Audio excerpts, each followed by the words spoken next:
आज एनडीए 3.0 की इस कैबिनेट मीटिंग में बहुत ही महत्वपूर्ण फैसले लिए गए। माननीय प्रधानमंत्री श्री नरेंद्र मोदी जी की अध्यक्षता में 5 बड़े फैसले हैं, 1,28,563 करोड़ रुपए के।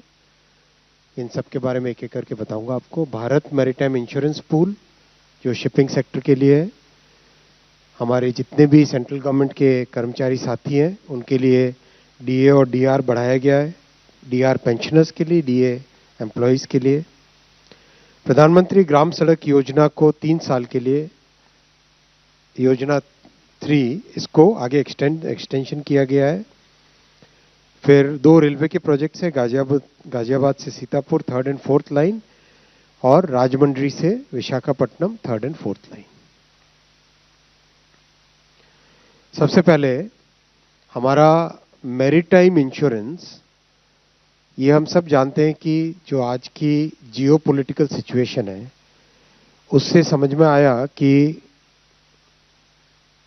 दुनिया भर में जो इंश्योरेंस का सिस्टम होता है और री इंश्योरेंस का सिस्टम होता है, उस सिस्टम में इस तरह के बड़े सीरियस प्रॉब्लमेटिक समय के लिए कोई ऐसी व्यवस्था नहीं थी। उस व्यवस्था को बनाने के लिए एक बड़ा फैसला लिया गया, भारत मैरीटाइम इंश्योरेंस पूल। कोई भी जो शिप जब जाती है ओशन में, तब उसका एक इंश्योरेंस होता है। इंश्योरेंस कई प्रकार की एक्टिविटीज के लिए होता है। एक बेसिक इंश्योरेंस हो गया, कोई डैमेज होता है उसके लिए। दूसरा कोई प्रोटेक्शन एंड इंडेमनिटी के लिए। मान लो किसी पोर्ट में गए, पोर्ट में जाने के टाइम में पोर्ट की जो बर्थ होती है उसके साथ बाय चांस स्ट्राइक कर गए तो उसमें पोर्ट वाले आपके ऊपर कोई क्लेम ना डाले, इसके लिए इंडेमनिटी का इंश्योरेंस होता है, तो उसको P&I बोलते हैं। फिर पॉलिटिकल रिस्क होती है, कई जगह वॉर की रिस्क होती है। उन सारी रिस्क को अगर हम देखें तो इंश्योरेंस का एक बड़ा फैक्टर जो इस वेस्ट एशिया कॉन्फ्लिक्ट के टाइम में समझ में आया दुनिया को कि इंश्योरर्स और री इंश्योरर्स वहां जाने वाले, वेस्ट एशिया में जाने वाले शिप्स को इंश्योर करने के लिए तैयार नहीं है। तो इसमें ये शिप ओनर है, उसके पीछे इंश्योरर और उसके पीछे री इंश्योरर और उसके पीछे सॉवरेन बैकस्टॉप। अगर इस तरीके से देखें तो ये व्यवस्था की गई है इस प्रोग्राम के तहत। करीब 12,980 करोड़ रुपए की सॉवरेन गारंटी का एक फंड क्रिएट किया जाएगा जो कि मैरीटाइम इंश्योरेंस के लिए रहेगा। जितनी भी तरह की मैरीटाइम रिस्क्स हैं, हल, मशीनरी, कार्गो, P&I, वॉर, इन सब को इससे कवर करेंगे। किन वेसल्स को हम कवर करेंगे? जो इंडिया फ्लैग्ड वेसल्स हैं, जो इंडिया कंट्रोल्ड वेसल्स हैं और जो भारत से या तो जिनका ओरिजिन है या डेस्टिनेशन है। और ये 10 साल का पीरियड रहेगा जिसमें 5 साल और एक्सटेंशन किया जा सकता है। वो इसमें 2 टियर्स हैं। एक टियर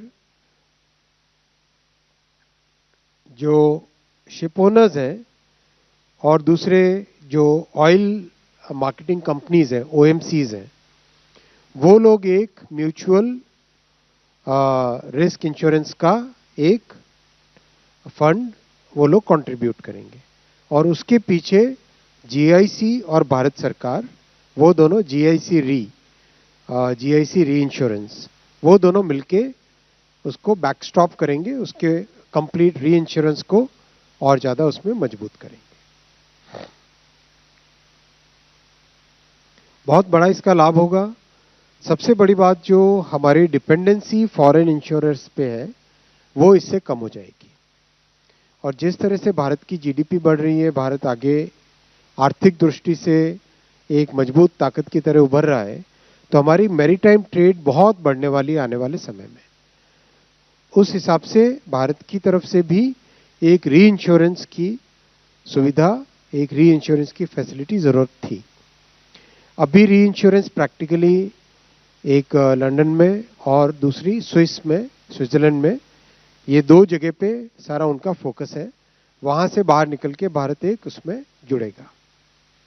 फॉरेक्स आउटगो भी बचेगा और बहुत जगह जो रेसिप्रोकल इंश्योरेंस कवरेज होती है, यानी 2 देश हो या 2 ग्रुप्स हो, वो आपस में एक से दूसरे को रेसिप्रोकल इंश्योरेंस की जो फैसिलिटी देते हैं, उसमें भी भारत को बड़ा सहयोग मिलेगा।